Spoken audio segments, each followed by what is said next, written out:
dad farmed for 13 years after he was married, and then we were chased out of the farm by the state of Ohio by eminent domain to build the Nemesilla Reservoir. And at that time he changed careers, I guess you'd call it today, and became a Farm Bureau insurance agent. My sister and I had to get up in the mornings when we were kids, milk the cows before we went to school. My dad's health was not good, so we had to do that. And my dad was a truck farmer, I guess you would call him. He raised vegetables of all kinds. And we spent our life, I think, on our hands and knees pulling weeds. We didn't like it too well, but we had to do it. It didn't hurt us, I guess. 60 years ago, all farmers had chickens, cows, and pigs.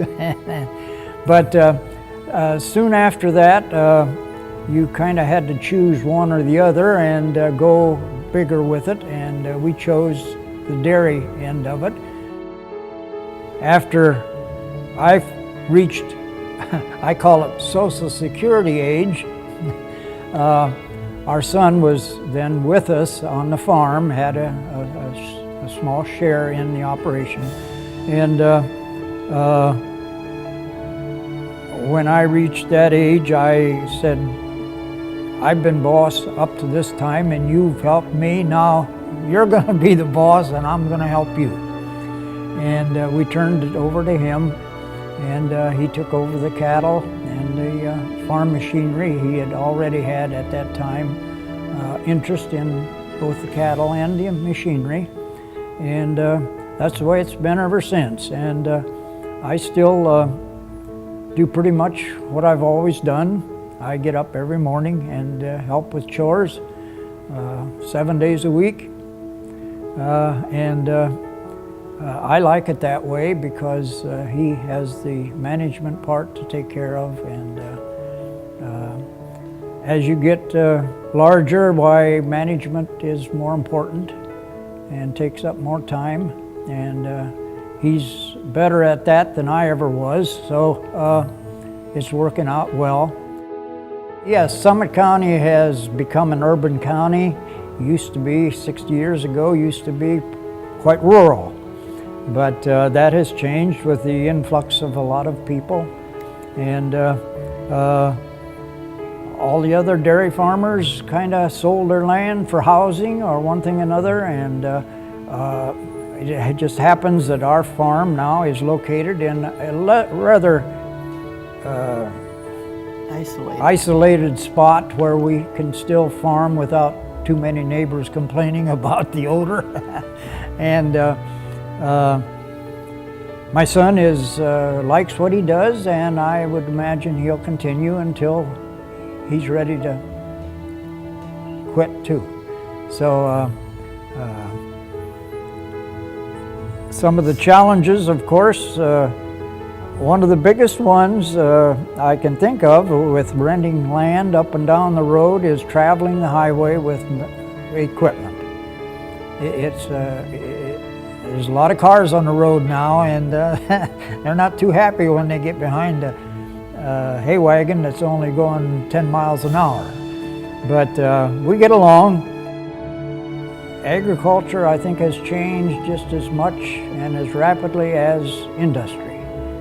And unless you're up on things like even computers and that type of thing, modern day machinery, the cost is getting to be terrific, but you gotta kind of go with the flow or you're going to lose out. The wife of a farmer. Well, when I was younger, I worked right along with my husband in the fields all the time. But I had a mother who helped to take care of our children. She did the cooking for me. I enjoyed working on the farm. And when I turned, well, I don't know how old I was, doesn't matter. Anyway, I guess when Denny took over the farm, they told me I was too old to ride the tractor anymore. So I had to quit. Yeah, but I enjoyed it. we did always enjoyed our farm friends, and especially, I've always said, without Farm Bureau and our church, our social life would have been almost nothing. So,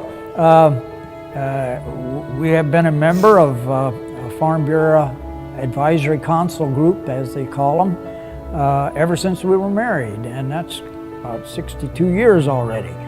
And that council is still going, and there's a couple of us that are original members. As I said, farming has changed just as dramatically as industry, and you don't do things the same as you did 50 years ago. Although I guess you would say there's only really one way to put a kernel of corn in the ground and raise corn. But the trend is to bigness, and that has been going on now for quite a few years. And the way I see it, it's going to continue even at a faster rate. The family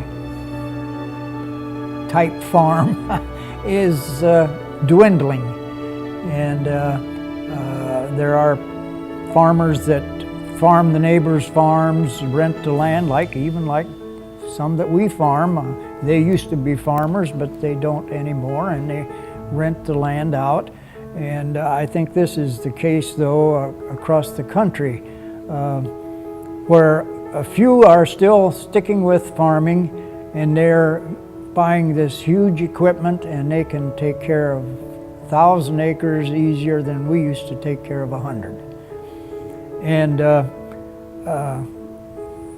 it's probably a good thing, because as I just heard on the radio, by 2050 we will have to double our food production to feed the world. And when you say double food production, that's a pretty big order. We used to have, if we farmed 100 acres, if we had 20 acres of corn, that was about it. We planted it, we cultivated it, we didn't spray it, we cultivated it. And of course, we were beyond the years when they cut it by hand and husk it by hand, but we would pick it one row at a time, and haul the ears into the corn crib and shovel it off into the crib. Nowadays, we plant 6 rows at a time, and we combine 6 rows at a time. And boy, you can put a lot more corn away than 1 row at a time. And it's the way with everything. We used to make a living milking 12, 14, 16 cows. But now, years ago, they said one dairy farmer has to milk at least 50 to make a decent income for a family. And that's been years ago when they said that, so I suppose that's why my son's milking 100. When you got modern equipment, you can do a lot more. And in the spring, to look out over a field that is pure alfalfa, no weeds in it, and it's just a beautiful looking crop. And this time of year, as the corn is tall now, and look across the field that looks to be a very good crop, gives you a feeling of success. In this area, we've been quite fortunate.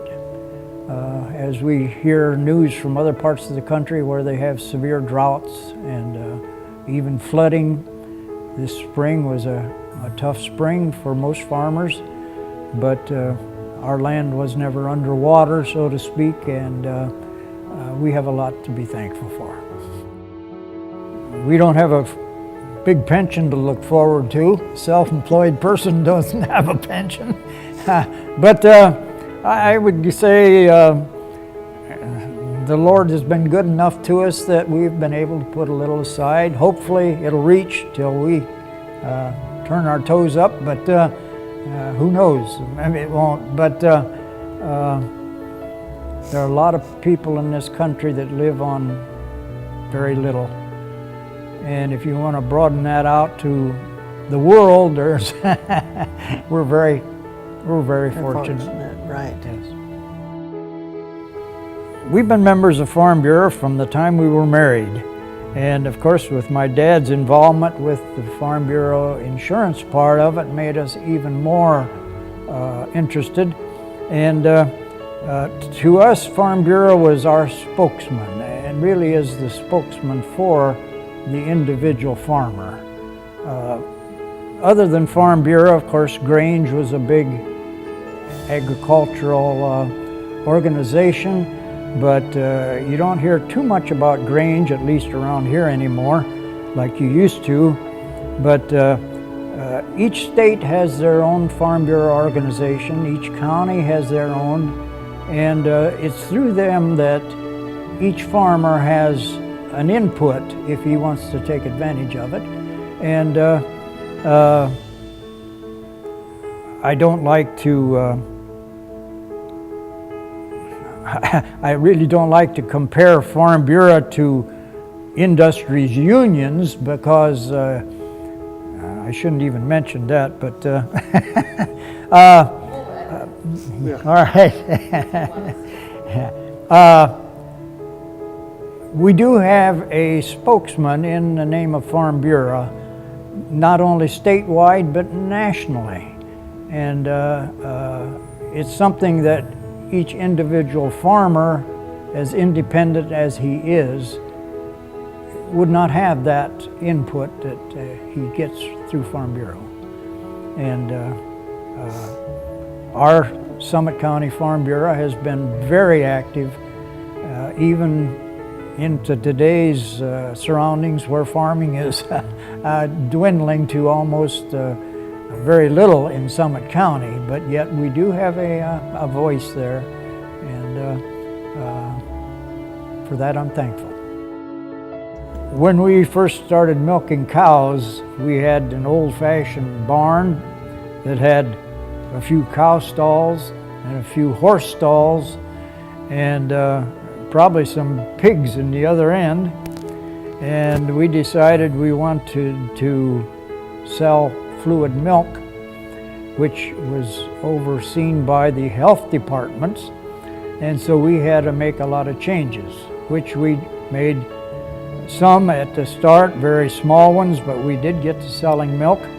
And then we wanted to expand more, and I used the pencil to figure, well, how much is this going to cost? And I come up with a figure of $10,000. And Dorene says we can't afford that much money. And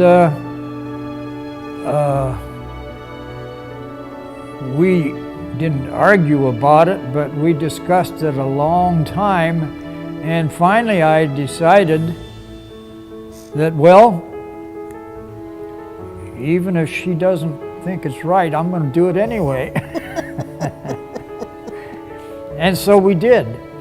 And we built a more modern dairy barn, put a gutter cleaner in, and we put in stanchions, tie stalls, and we had a milk line, milked with machines, and all for $10,000. We usually paid for what we bought, and people nowadays have credit cards. They don't operate that way. But not saying that is all wrong. If we would have been smart, we'd have went in debt head over heels and probably come out smelling like a rose. But we didn't do it that way, but times do change. The young generation is not eager to become farmers. Now, once in a while there will be, of course, but as I said, with our sons, with our grandsons, My son gets up at 3:15, 7 days a week. Christmas and Thanksgiving, and he never fails. And he doesn't get home until around 7 o'clock in the evening. Of course, he goes home for lunch. He goes home for breakfast after he milks in the morning. He lives right across the road. But puts in 12 to 16 hours practically every day.